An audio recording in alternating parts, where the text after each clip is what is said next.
Hello, dear Matt here. Just making a quick campaign recap for the Knights of Evening Star, D&D 5th edition. Hopefully this will serve as a marker to remind everyone where we got to and maybe some important plot points you might have forgotten. So without further ado, I will continue. And please forgive me, this is the first time I've used Google Hangouts in a while, so we're going to see how this pans out. But our story so far. Our adventure begins in the kingdom of Coromir. A band of adventurers have come together in the hopes of mutual profit and necessity. Unfortunately, times are hard on these budding heroes, as the first time we meet them, they have a sorry existence in which they find themselves. The law of the kingdom requires all mercenaries and adventurers to obtain an official adventuring license from one of the landed nobility of Coromir. Unable to produce the means to acquire one of these, our heroes have to subsist on the meager pay of unlicensed work away from the big cities. And so we find ourselves in the small farming town on the northern border of the kingdom called the Evening Star. In the residence of a widow Dementia, an elderly woman who has taken pity on these penniless do-gooders and offered them food and shelter while they spend their time protecting livestock and occasionally running off rats, wolves, and other domestic nuisances from the town. As it seems, the fabled and celebrated Silver Shields have taken all the adventuring work, leaving little but scraps for them to survive. Dark times continue for our hapless heroes, as one of their number, Elgin, receives word that his uncle had recently passed away, and are requested to see his burial and remaining possessions are taken care of. Elgin says his uncle was a teacher at Redwall Academy, a renowned place of learning for young nobility. The group head to the Temple of Thythander within the village, where the deceased is being held awaiting burial. The priest greets them and shows them to the remains, whereupon the party's cadaver expert, Aranak, discovers that this man didn't die from natural causes, like the priest said, but through violent suffocation, but without the evidence of any struggle or strangulation. Revealing either the cover-up or incompetence of the priest, they report him to the authorities of the church. Duty-bound, Elgin makes a plan to travel to Redwall Academy, and the party agrees to accompany him, as it is only a day's travel south on river barge.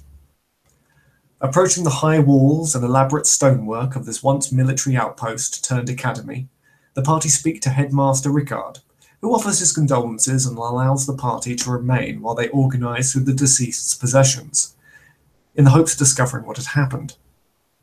They speak to the Academy's faculty and discover a sordid history of scandal that the Academy attempted to cover up. However, revealing these numerous affairs and secret dalliances still didn't reveal the killer. This changed when Elgin stumbled onto Mistress Palm, the botany tutor, in her greenhouse, gasping for air, suffocating from an unknown source. Desperate, Elgin launched himself out of the window, crashing into the waves below, discovering that she can breathe underwater, but not air.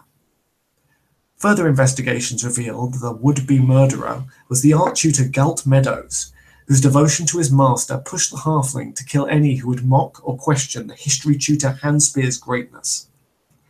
Hanspear's own plan of subversion and control, ruined by his minions' rash action, caused a confrontation in the Great Hall, where the two unleashed the Academy's animated armored servitors and attempted their escape. Bested and slain, the party found a collection of strange vials in Hanspear's study, his records and personal notes transcribing an archaeological dig in the northern mountains of Coromir, where he acquired this strange substance, and voices from a mysterious patron that spoke ancient secrets Hanspear was going to use to become a respected and famous academic. Unknown to the party, Aranak came into possession of Hanspear's pocket watch, a mysterious focal item that held a connection to something alien and old. Brief images and feelings were sent into his mind, and he kept this new discovery a secret from his fellows. Upon hearing of the ghastly plot, Headmaster Rickard was horrified and implored the party not to reveal it, as any scandal would be the end of the Academy's reputation. Offering jobs as guest lecturers, the Academy's facilities at their disposal, and gold in gratitude, the party accepted and spent the next 4 months within the Academy's walls, honing their individual skills and creating an automated armored walker. After 4 months' downtime, the party are visited by a mysterious elf named Rin at the academy. He tells them he is in possession of a magical map that shows the location of a powerful artifact, but the map is magically sealed and requests their help in activating it. Unbeknownst to the party, the map was stolen from a member of the Silver Shields while boasting over their newest success in the tavern, which Rin, a rogue by trade, happily pickpocketed away from the drunken adventurer. With all attempts to unlock the map failing, the party try a new approach. Studying the item, they find an old maker's mark on the paper itself. Investigating further, they learn that this parchment was constructed in a village within the King's Forest. Long abandoned during the Orc War 60 years previously, this village was once the only paper mill in Coromir that used this antiquated style of paper milling, using the particular trees of the area. Hoping to find some clues about the map's origin, the party travel to the King's Forest, finding a gruesome sight. Bugbears and orc corpses litter the forest, dismembered and engulfed in the trees and bracken of the forest, as if nature herself found their presence intolerable. Pushing further, they come across the ruin of the village they seek. Within, encamped as if under siege, were a band of bugbears, orcs, and one mean-looking ogre. The party set upon the creatures, and although the battle long and bloody, they were victorious. After the fighting, the party argued over what to do with the captured ogre, and fell into infighting themselves. Frustrated, Aranak wandered the forest and heard guttural voices. He followed the source to a sound and found 2 orcs, one war chief and another shaman, over a pristine pool of water. The pair cast a foul ritual, and the ground shook and split apart. Emerging from the earth, a titanic treant rose. The orcs and Aranak brought up high upon its head. Under the orc chief's command, the colossus marched forward, seemingly towards civilization, shouting curses of unknown vengeance upon the people of Coromir. Roused from their slumber, the party did battle with the gigantic treant, attempting to slow its stride with spells and might. The party climbed up the monstrosity, while Aranak did battle with the 2 orcs upon its crown. He was overwhelmed quickly and plunged into the corrupted water to drown. The corruption seemed to have a kinship with those within his pocket watch, and through the waters, the gnome's alien patron began to speak and grant him enough power to evade death. Meanwhile, the battle raged on. Rin struck his grappling hook into the orc chief and threw him off the top of the treant, falling to his death. Seeing the battle suddenly turn, the shaman fled. Aranak swam into the waters, through the twisted tunnels within the treant's body, and came upon the thing's heart surrounded in blackened corruption. Using his new connection to his patron, he cleansed the heart, releasing the treant from its murderous command, and the being sank back into the earth, and from its breast the spirit of the forest manifested itself as a young elven girl, who thanked the party and gifted them with 2 magical branches from its heart tree. With the threat defeated, they continued the search of the ruined village, finding the name and diary of the map's creator, revealing the map's command word hidden within the pages of the diary. The map revealed the location of the artifact, which is deep within the vast swamp, a treacherous wilderness on the southeast border of the kingdom many miles away. Returning to Redwall Academy, the party began to research and study the map and its contents, devising a path towards their intended goal. The plans are interrupted as a letter arrives from Lady Tesseril Winter, inviting them to an audience with the ruling lady of Evening Star. Intrigued, they travel to her estate and speak with Lady Tesseril. She announces that her scouts witnessed the heroes battle with the treant in the King's Forest, and from the reports from Headmaster Rickard, she is aware of their skill and resourcefulness. She offers the party sponsorship, not only official adventuring licenses, but the title of Knights of Evening Star, horses and supplies for their next venture, in exchange for first refusal for any wealth or artifacts uncovered, and the ability to call upon them when the need arises. The party agreed to these terms and set forth on the King's Road. While on their journey to the vast swamp, they passed the great city of Arabel, hoping to gain passage on a ship down the Sword River across the Wyvern Water. They are greeted to a mass collection of crudely made tents encompassing the outer wall of the city. Inquiring the dishevelled peasantry, they learn these people are refugees from the southern farming provinces. They speak of vast swarms of insects driving people from their homes and devouring crops, leaving nothing but barren earth in their wake. Moved by the plight of these people, the party use their new status of knight to enter the city and see if there's any way they can help these poor folk. A plan is devised of producing alchemical insecticides en masse to sell to the city to combat the insect plague. To accomplish this, they go to the Six Coffers Trading House, a subsidiary of the Bleak Academy, which Aragnac is a guild member. He speaks with his colleague, a halfling by the name of Graveltoes. Reluctant to join this venture, he offers an exchange of services. A potent necromantic potion was stolen from him by a young noblewoman. If the party could retrieve this item, he would allow them to utilize the trading house's alchemical labs in production of this insecticide for a percentage of the profits. The party agrees, and at the dead of night sneak into the noble quarter of Arambel, into the estate of Lady Liliana. They find the noblewoman crouched over the sick bread of her brother, feeding him a black potion. Too late to stop her, her brother transforms into a powerful undead that attempts to kill her. Leaping to her aid, the party fell the creature. However, in her maddening grief, she curses the heroes for slaying her brother and swears vengeance upon them. Not willing to take the risk of her wrath, the party slay her and retreat from the estate. Returning to the Six Coffers, they relay the events to Graveltoes. Unhappy with the loss of his potion, but thankful that all evidence of the trading house's involvement was removed from the scene, he agrees to his part of the deal, starting production and setting up a meeting with the ruling lord of Arambel. Aragnac and Elgin go to offer the plan to the city officials and start the process going. The rest of the party, however, decide to discover more about the Six Coffers trading house and break into the building where Graveltoes is visited by a lore master of Tyr. They discover chained undead creatures and a courtyard of animated undead within the trading house. Confronting the halfling, Graveltoes attempts to flee, and the party bind him and destroy the undead.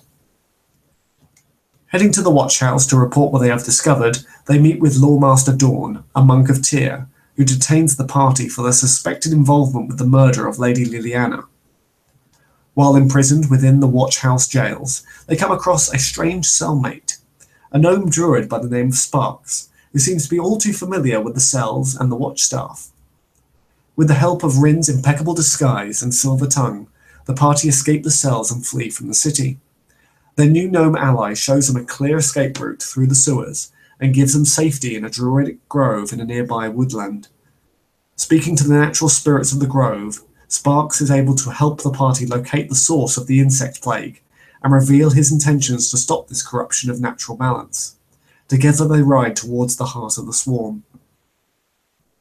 Meanwhile, back in Arambel, Elgin and Aragnac are accosted by a city guard and monks of Tyr. The two are separated as Elgin draws the lawkeepers away from Aragnac. Yet despite Elgin's efforts, the gnome is captured, not by the guard, but by Rin's older brother and his elven entourage, and use the gnome with some elven divination magics to track Rin and the party. Fighting oversized wasps and biting swarms, the locusts... Fighting oversized wasps and biting swarms of locusts, the party fight their way through the hive of insects and are soon found by Rin's kin. Rin pleads with his brother to hold off his pursuit and vows to go back with him once the threat is defeated. He agrees and gives the party the help needed to penetrate the swarm's defenses and enter into the hive.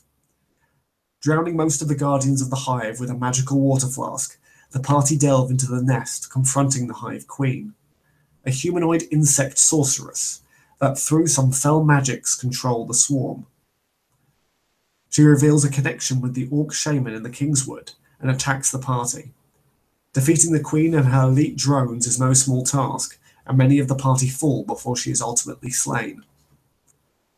Too injured to argue, the party agree to accompany Rin's brother to a place of safety, and they are teleported to the elven city of Rin's birth. They meet with Rin's family, and a connection between his mother and Zaire is revealed, as she seems to be the only creature that remembers Zaire's homeland and their brief romance many years ago.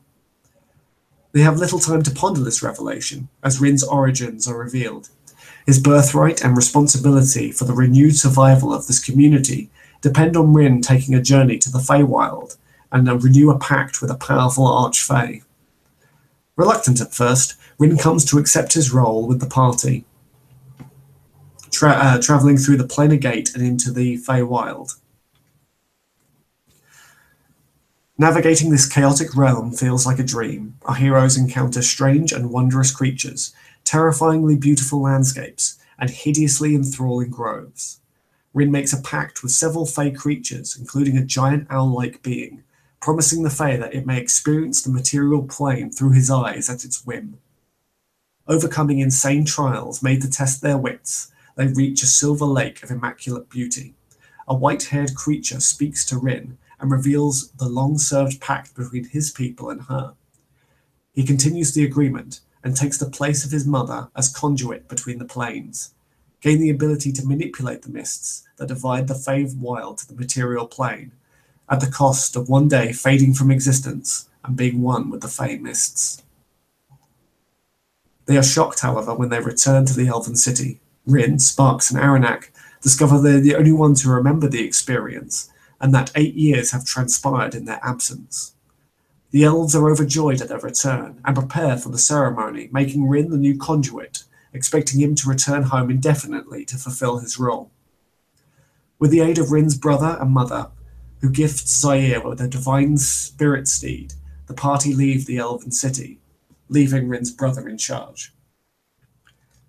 They travel through the Commanthor forest to High Moon to gather supplies and to gain their bearings. They make new allies in the form of Hanseed, a merchant entrepreneur who agrees to supply them for discount in exchange for marketing opportunities. With haste, our adventurers travel through Arkenbridge and Dillon, only stopping briefly to resupply before heading deep into the vast swamp. Gaining passage through the swamp with the aid of a backwater community of halflings, the party traverses the treacherous waters of the vast swamp, soon arriving at a long-sunken ruin of a forgotten temple. The upper levels infested with tribal frogmen, the party find evidence of previous battles. It seems another expedition arrived at the temple not long before them. Making their way through the dungeon, encountering slavering possessed gnolls and their demon allies, gargoyles in service to a fickle Medusa queen, and insidious traps protecting the lair of a silky-voiced creature that evaded the party's detection, they slowly traverse the ancient ruins, gaining new allies in the form of a halfling ranger named Will-O-Wisp and a tiefling arcane trickster called Puck, who were part of the original expedition that went terribly awry. Soon they do battle and make their way to a large vault, its door broken open by some great force. Within, a demonic mosquito-like entity is discovered, perched atop a guardian sphinx, draining its divine essence, empowering its bloated form. The creature assaults the heroes with blighted spells and insanity-inducing drones of its vile wings, as more of its cultists attempt to swarm the heroes. Felling the hellish creature with divine radiance of Zaire's blades, the heroes free the guardian, who entrusts the protection of the artifact to them before returning to the heavenly plane which it came. Excuse me.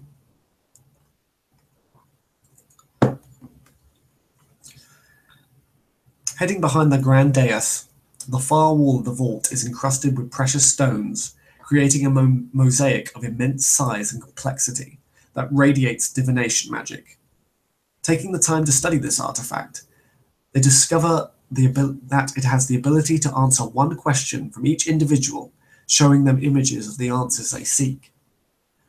Zaire stepped forward and asked the fate of his land and its people. The mosaic showed a great battle between numerous sky cities, and in an act of desperation, the Sultan entreated a powerful Ifrit for protection. The White City was then seen, trapped within a crystal ball, and taken to a grand metropolis with dark metallic buildings and a fire-red sky, the City of Brass. Zubaydah asked the artifact of her own origins. It revealed a man with the trappings of a Sai Pasha, advisor to the Council of Kalim, speaking to a lowly craftsman. 4 weapons and 4 infants then appeared, each with a symbol of one of the elements upon them, and in the center a singular weapon, with all the elemental symbols upon it. The mosaic was then consumed, one side in deep fire reds, the other with wisping whites and blues. When these curtains of color parted, 2 men stand across a chasm from each other, one in rich robes and the other in rags, 2 infants at each other's feet. Spark spoke to the mosaic, which revealed an emerald woodland forest, trees of impossible size. Elves and fauns and centaurs make merry with wine and song. In the center, a centaur tall and powerful, long white antlers adorned with a crown of mistletoe and holly lay upon his head. A purple-skinned creature lurked in the shadows of the boughs of the trees. Then an arrow pierces the heart of the crowned centaur. Black veins emulate from his heart where the arrow struck, and the revelers now flood the scene with fresh tears. A circle of white-robed druids appear performing a ritual. The crowned centaur shifts to a gnome babe with green hair. The image changes to a field of golden corn where a human couple discover a green-haired gnome child in the fields. And finally, Aranak speaks to the artifact, wishing to know the outcome of his ultimate goal is successful. The mosaic grows impossibly black, a spiral of darkness into a quiet vortex of nothing, drawing the light of the stars until nothing exists but calm, serene oblivion. Stunned by the new revelations, the party decide this artifact is too dangerous to fall into the wrong hands and seal the entrance, burying it with druidic magic and the cold stone. Gathering the treasure and escaping the ruins, they make camp on the shore of the vast swamp. Ghostly figures visit them in the night and proclaim to the party that the Bleak Academy demands its payment. 8 years of unpaid dues are owed, and woe unto those that defile them. They demand Aranak return to the Bleak Academy and vanish into the mists. And that is where our new adventure will begin. Thank you very much for listening. I look forward to seeing you all very soon. If you have any questions or if there's anything I forgot from my recap, please put it down in the comments of this section on the Facebook page. Thank you very much, and I'll see you soon.